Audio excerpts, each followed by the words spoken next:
قد جاءكم من الله نور وكتاب مبين.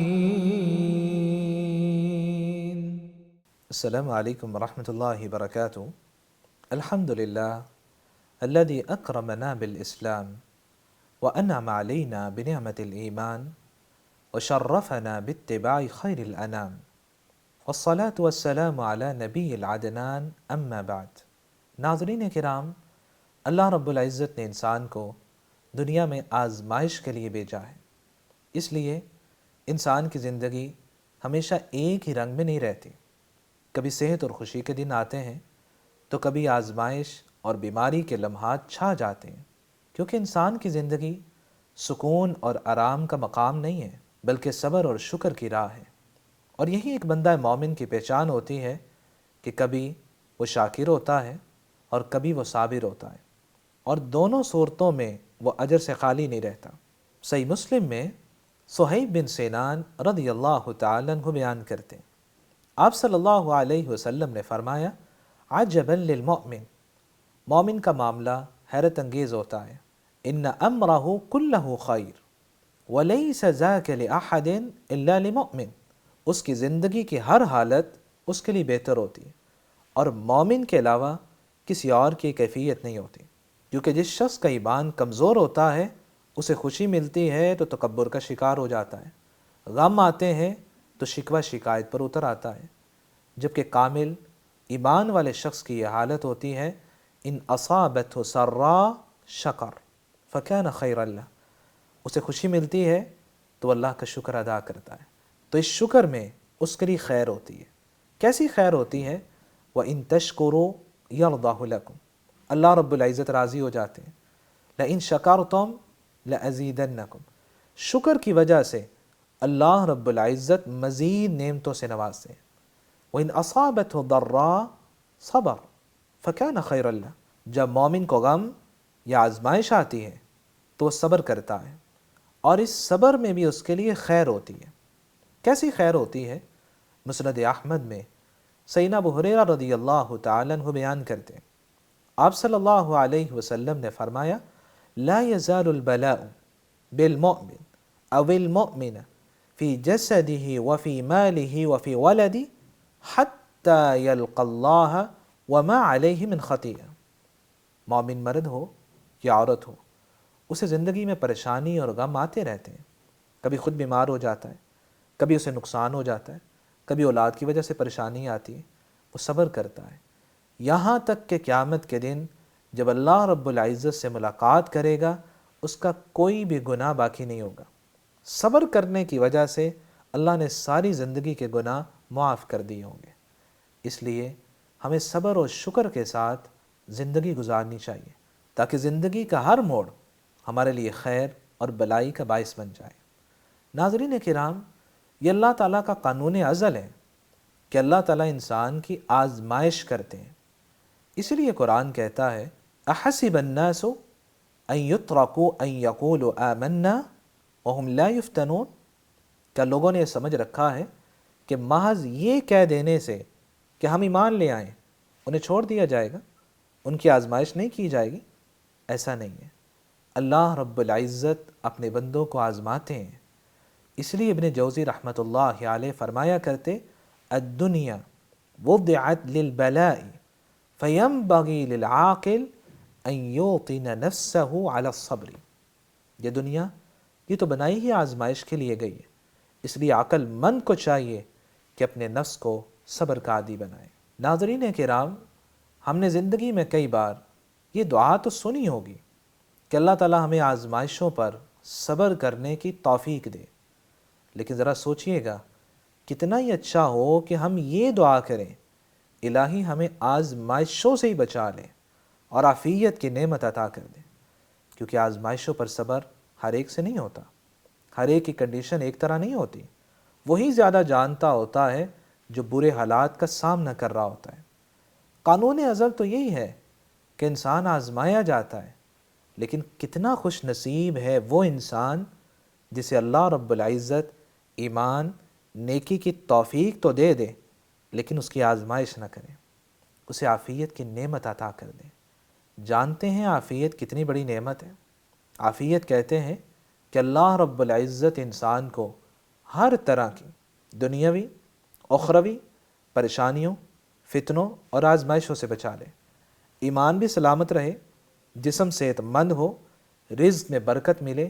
اور دین پر ثابت قدمی نصیب رہے۔ عافیت یہ صرف بیماری سے بچ جانے کا نام ہی نہیں ہے، بلکہ گناہوں، آزمائشوں، پریشانیوں اور ایمان کو کمزور کرنے والی ہر چیز سے حفاظت کا نام عافیت ہے۔ اس لیے نبی اکرم صلی اللہ علیہ وسلم نے، مسند احمد کی روایت ہے، سیدنا ابوبکر رضی اللہ تعالیٰ عنہ روایت کرتے ہیں، آپ صلی اللہ علیہ وسلم نے فرمایا، لم تؤتوا شیئا بعد کلمۃ الاخلاص مثل العافیہ، کلمہ توحید کے بعد عافیت سے بڑھ کر کوئی نعمت نہیں دی گئی۔ گویا ایمان کی دولت مل جانے کے بعد سب سے بڑی نعمت یہ ہے کہ اللہ تعالیٰ آپ کو عافیت کی نعمت عطا کر دیں، آپ کی آزمائش نہ کریں۔ دوسری حدیث مبارکہ کہتی ہے فَإِنَّ أَحَدًا لَمْ يُعْطَ بَعْدَ الْيَقِينِ خَيْرًا مِّنَ الْعَافِيَةِ، ایمان کے بعد عافیت کا مل جانا انسان کے لیے سب سے بہتر نعمت ہے۔ تیسری حدیث مبارکہ کہتی ہے ان ابن آدم لم یعطى شیئا افضل من العافیہ، ایمان کے بعد عافیت کا مل جانا ابن آدم کے لیے سب سے افضل نعمت ہے۔ تو آپ صلی اللہ علیہ وسلم نے عافیت کو سب سے بڑی، سب سے بہتر اور سب سے افضل نعمت قرار دیا ہے، کیونکہ بندہ توحید پرست ہوگا تو آخرت سنور جائے گی۔ ساتھ عافیت کی نعمت مل گئی تو دنیا بغیر آزمائش کے گزر جائے گی۔ یہی وجہ ہے کہ آپ صلی اللہ علیہ وسلم نے اپنی امت کو بار بار عافیت کی دعا مانگنے کی تلقین اور نصیحت فرمائی ہے۔ سنن ابن ماجہ میں آپ صلی اللہ علیہ وسلم نے سب سے افضل دعا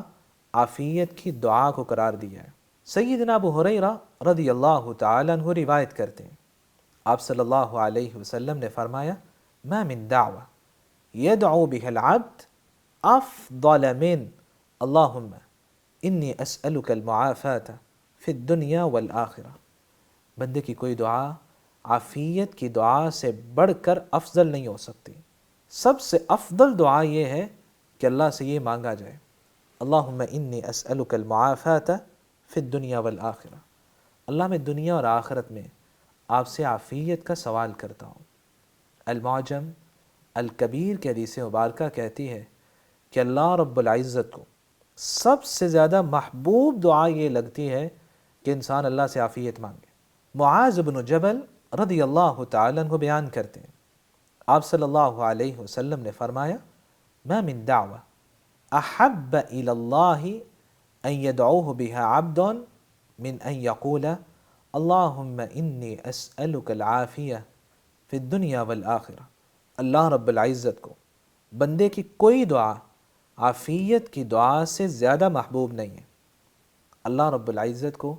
بندے کی سب سے محبوب دعا یہ لگتی ہے کہ بندہ اللہ سے عافیت مانگے، الہی میں آپ سے دنیا اور آخرت میں عافیت کا سوال کرتا ہوں۔ اسی طرح آپ صلی اللہ علیہ وسلم کے پاس آپ کے چچا عباس بن عبد المطلب رضی اللہ تعالی عنہ آتے ہیں، اور چچا کے بارے میں حدیث کہتی ہے ان عم الرجل سنو ابیہ، چچا تو باپ کی مثل ہوتا ہے احترام میں، عزت میں اور قرابت کے اعتبار سے۔ وہ چچا آپ کے پاس آئے اور کہا یا رسول اللہ علمنی شیئا اسألہ اللہ عز وجل، اللہ کے رسول مجھے کچھ کلمات سکھلا دیں، میں ان کلمات کے ساتھ اللہ سے دعا مانگا کروں۔ تو آپ صلی اللہ علیہ وسلم نے اپنے چچا کو کون سی دعا سکھلائی؟ فرمایا سل اللہ العافیہ، اللہ سے عافیت مانگا کریں۔ تو عباس بن عبد المطلب رضی اللہ تعالیٰ عنہ کہتے ہیں فمکثت ایام ثم جئت، کچھ ایام گزرے، میں پھر آپ صلی اللہ علیہ وسلم کے پاس آیا اور کہا یا رسول اللہ علمنی شیئا اسألہ اللہ عز وجل، اللہ کے رسول مجھے کچھ کلمات سکھلا دیں، میں ان کے ساتھ اللہ سے دعا کیا کروں۔ تو آپ صلی اللہ علیہ وسلم نے کیا فرمایا؟ فرمایا یا عباس یا عم رسول اللہ، اے عباس، اے اللہ کے رسول کے چچا، سل اللہ العافیہ فی الدنیا والآخرہ، اللہ سے دنیا اور آخرت میں عافیت کا ہی سوال کیا کرو۔ فَإِنَّكَ إِنْ أُعْطِيتَ الْعَافِيَةَ فِي الدُّنْيَا وَالْآخِرَةِ فَقَدْ أَفْلَحْتَ، یاد رکھو اگر دنیا اور آخرت میں تمہیں عافیت مل گئی تم تو کامیاب ہو گئے۔ ناظرین کرام، آپ صلی اللہ علیہ وسلم کی اپنی دعا بھی اکثر عافیت مانگنا ہوتی تھی۔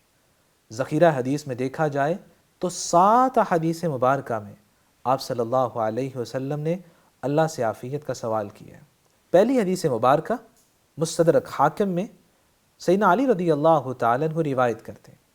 کان من دعاء رسول اللہ صلی اللہ علیہ وسلم اللہم متعنی بالسمع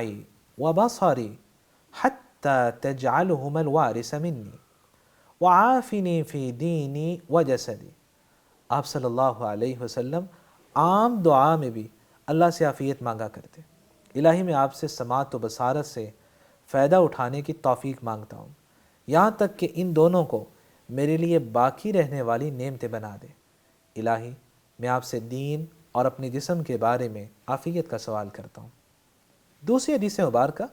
آپ صلی اللہ علیہ وسلم صبح و شام کے اذکار میں بھی اللہ سے عافیت کا سوال کرتے۔ عبداللہ بن عمر رضی اللہ تعالیٰ عنہ بیان کرتے ہیں، لم یکن رسول اللہ صلی اللہ علیہ وسلم یدع ہؤلاء الدعوات، آپ صلی اللہ علیہ وسلم ان اذکار کو کبھی نہیں چھوڑا کرتے تھے، حین یمسی وحین یصبح، ہر صبح و شام ان اذکار کو پابندی سے کیا کرتے تھے۔ اور آپ صلی اللہ علیہ وسلم نے صبح و شام کے اذکار میں بھی اللہ سے عافیت کا سوال کیا، اللہم انی اسألک العافیہ فی الدنیا والآخرہ، اللہم انی اسألک العفو والعافیہ فی دینی ودنیای واہلی ومالی، اللہ میں دنیا اور آخرت میں آپ سے عافیت کا سوال کرتا ہوں، الہی میں آپ سے معافی کا سوال کرتا ہوں، میرے دین میں، دنیا میں، گھر والوں میں، مال میں، اللہ مجھے عافیت عطا کر دینا۔ تو یہاں بھی آپ صلی اللہ علیہ وسلم نے اللہ سے عافیت کا سوال کیا ہے۔ تیسری حدیث مبارکہ صحیح ابن خزیمہ میں حسن بن علی رضی اللہ تعالیٰ عنہ روایت کرتے ہیں، علمنی رسول اللہ صلی اللہ علیہ وسلم کلمات اقولہن فی الوتر، آپ صلی اللہ علیہ وسلم نے مجھے چند کلمات سکھلائے، میں ان کلمات کو وتر کی نماز میں کہتا ہوں، اور یہ دعائے وتر ہے، اللہم اہدنی فی من ہدیت وعافنی فی من عافیت، الہی مجھے ان لوگوں میں شامل کر دے جنہیں آپ نے ہدایت سے نوازا ہے، مجھے ان لوگوں میں شامل کر دے جنہیں آپ نے عافیت کی نعمت عطا کی ہے۔ تو آپ صلی اللہ علیہ وسلم نے دعائے وتر میں بھی اللہ سے عافیت کا سوال کیا ہے۔ چوتھی حدیث مبارکہ آپ صلی اللہ علیہ وسلم سونے کے لیے بستر پہ جاتے، وہاں بھی آپ عافیت کا سوال کرتے۔ عبداللہ بن عمر رضی اللہ تعالی عنہ ایک شخص کو دیکھا، اسے حکم دیا جب سونے کے لیے بستر پر جاؤ تو اس دعا کو ضرور پڑھا کرو۔ یہ صحیح مسلم کی حدیث مبارکہ ہے، اللہم خلقت نفسی، الہی آپ نے مجھے پیدا کیا ہے، وانت توفاہا، اور آپ ہی مجھے فوت کرنے والے ہیں، لک مماتہا ومحیاہا، الہی میری زندگی میری موت آپ کے لیے ہے، ان احییتہا فاحفظہا، الہی اگر ایک اور دن مجھے مہلت دے دیں، صبح بیدار کر دیں تو میری حفاظت فرمانا، وَإِنْ أَمَتَّهَا فَاغْفِرْ لَهَا، اگر آپ مجھے رات کو فوت کر دیں تو پھر مجھے معاف کر دینا، اللہم انی اسألک العافیہ، الہی میں آپ سے عافیت کا سوال کرتا ہوں۔ تو شخص کہنے لگا عبداللہ بن عمر سے، اسمعت هذا من عمر، جو الفاظ مجھے آپ سکھا رہے ہیں یہ الفاظ آپ نے اپنے والد سیدنا عمر سے سیکھے ہیں؟ تو عبداللہ بن عمر رضی اللہ تعالیٰ عنہ فرمانے لگے، من خیر من عمر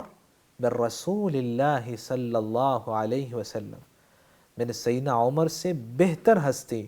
اللہ کے رسول صلی اللہ علیہ وسلم سے یہ کلمات سیکھے۔ تو آپ صلی اللہ علیہ وسلم سوتے وقت بھی اللہ سے عافیت مانگا کرتے تھے۔ پانچویں حدیث مبارکہ سیدنا ابو ہریرہ رضی اللہ تعالیٰ عنہ روایت کرتے ہیں، آپ صلی اللہ علیہ وسلم نے فرمایا، اذا استيقظ احدکم، جب تم میں سے کوئی بیدار ہو اس کو چاہیے کہ ان کلمات کو پڑھے، الحمدللہ الذی رد علی روحی، ساری تعریفیں اس اللہ کے لیے ہیں جس نے میری روح کو واپس کر دیا، وعافانی فی جسدی، جس خالق نے میرے جسم کو عافیت کی نعمت عطا کی ہے، وَأَذِنَ لِي بِذِكْرِي، اور اپنے ذکر کے لیے اللہ نے مجھے مزید مہلت دے دی ہے۔ تو آپ صلی اللہ علیہ وسلم نیند سے بیدار ہوتے تب بھی اللہ سے عافیت کا سوال کیا کرتے۔ چھٹی حدیث مبارکہ سیدہ عائشہ رضی اللہ تعالی عنہ بیان کرتی، آپ صلی اللہ علیہ وسلم میرے حجرہ میں تھے، فقدت رسول اللہ صلی اللہ علیہ وسلم لیلۃ من الفراش، میں نے دیکھا کہ آپ صلی اللہ علیہ وسلم بستر پر نہیں ہیں، حجرہ میں اندھیرا تھا، تو میں نے اپنے ہاتھوں کو آگے پیچھے کیا کہ چیک کروں کہ آپ صلی اللہ علیہ وسلم کہاں ہیں، فوقعت یدی علی بطن قدمی، تو میرے ہاتھ آپ صلی اللہ علیہ وسلم کے پاؤں کے ساتھ ٹچ ہوئے، وہو فی المسجد، اور آپ صلی اللہ علیہ وسلم حجرہ کے ساتھ ہی مسجد نبوی میں نماز پڑھ رہے ہیں، وہما منصوبتان، آپ صلی اللہ علیہ وسلم سجدے میں ہیں اور آپ کے دونوں پاؤں اس طرح کھڑے ہیں، اور آپ کیا دعا کر رہے ہیں، اعوذ برضاک من سخطک، الہی میں پناہ مانگتا ہوں تیری رضامندی کے ذریعے تیری ناراضی سے، وبمعافاتک من عقوبتک، تیری عافیت کے ذریعے تیری سزا سے پناہ مانگتا ہوں، واعوذ بک منک، الہی میں آپ کے عذاب سے پناہ مانگتا ہوں،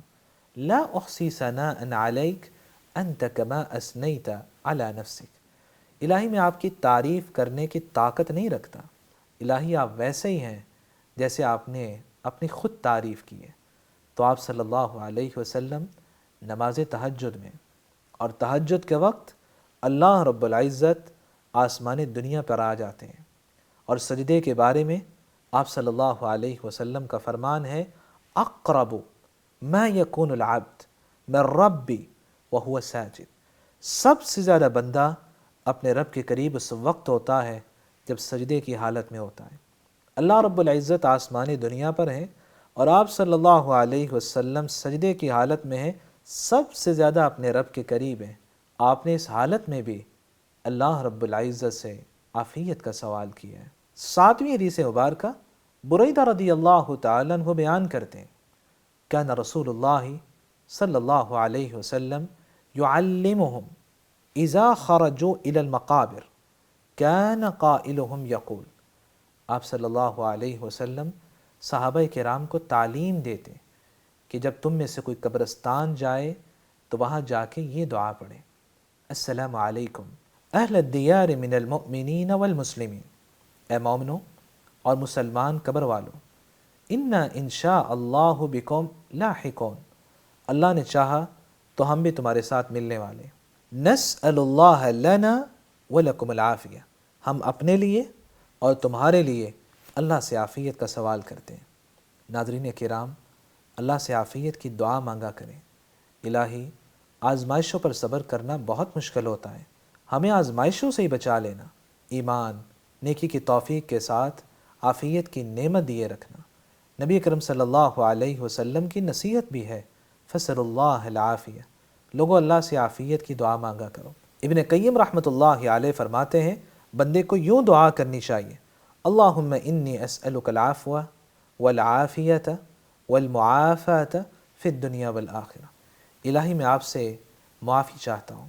عافیت کا سوال کرتا ہوں، اور دنیا اور آخرت میں معافات چاہتا ہوں۔ اور وہ وضاحت کیا کرتے کہ العفو کا تعلق ماضی کے ساتھ ہے، الہی جو کچھ کمی، اور وہ وضاحت کیا کرتے العفو کا تعلق ماضی کے ساتھ ہے، الہی جو گناہ ہو گئے معاف کر دیں، والعافیہ، اور عافیہ کا تعلق موجودہ حالت کے ساتھ ہے، الہی جو ایام گزر رہے ہیں یہاں مجھے عافیت کی نعمت دیے رکھنا، والمعافات، معافات کا تعلق فیوچر کے ساتھ ہے، الہی آنے والی پریشانیوں، دکھوں اور بیماریوں سے میری حفاظت فرمانا، مجھے عافیت کی نعمت دیے رکھنا۔ اس لیے دعا کیا کریں، اللہم انی اسألک العفو والعافیہ والمعافات فی الدنیا والآخرہ، میری اللہ رب العزت سے دعا ہے، الہ العالمین ہمیں ایمان میں ثابت قدمی، نیکی میں سبقت اور خلوص عمل کے ساتھ ہر طرح کی پریشانی آزمائش سے بچا کر عافیت کی نعمت عطا فرما دے۔ اقول ما تسمعون واستغفر اللہ لی ولکم ولسائر المسلمین من کل ذنب فاستغفروه انه هو الغفور الرحیم۔ يا أهل الكتاب قد جاءكم رسولنا يبين لكم كثيرا